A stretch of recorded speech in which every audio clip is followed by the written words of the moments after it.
ඔයත් මේ මෝහනය කියන වචනය ඇහුන ගමන්ම බය හිතෙන්න ගන්නවද? මෝහනය කියන්නේ සිහිය නැති වෙන එකක් නෙවෙයි. ඔයා මෝහන තත්වයට පත් වෙනකොට මේ මොලේ තියෙන තරංග, ඒ කියන්නේ මේ brain waves බීටා ඉඳන් රිලැක්ස් මෝඩ් එකට ගොඩාක් ફોකස් වුණ ඇල්ෆා සහ තීටා තත්වයට ගමන් කිරීමක් තමයි වෙන්නේ. මේ සමාජගත කරලා තියෙනවා වැරදි මිත්‍යා මත ගොඩාක් අය හිතන්නේ මනසේ පාලනය වෙනත් කෙනෙකුට දීලා තමන්ගේ රහස් ඔක්කොම කියන මේ මැජික් වගේ දෙයක් තමයි මේ මෝහනය කියන්නේ කියලා. නෑ. ඔයා ගොඩක් ආශාවෙන් ක්‍රිකට් මැච් එකක් හරි නැත්තම් ඉතා කල්පනාවෙන් ගොඩක් ෆෝකස් එකක් දීලා ඩ්‍රයිව් කරනකොට ඉන්නෙත් මේ ස්වභාවික මෝහන තත්වයේ.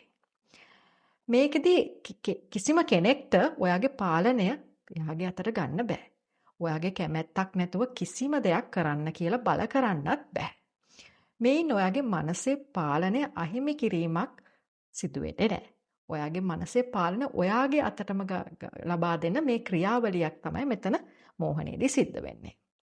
මෝහනය කියන්නේ මේ ඉහළ ඒකාග්‍රතාවයකින් සහ දැඩි ලිහිල් බවකින් යුත් මානසික ක්‍රියාවලියක් කිව්වොත් හරි.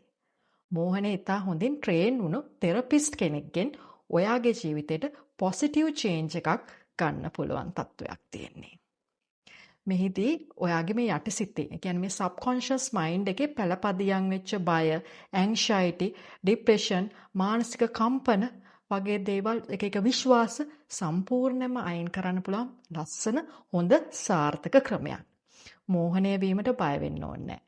මේක ඔයාගේ මනසේ කුප්ති බලය විවෘත කරන යතුරක් කිව්වොත් ඉතාමත් නිවැරදියි.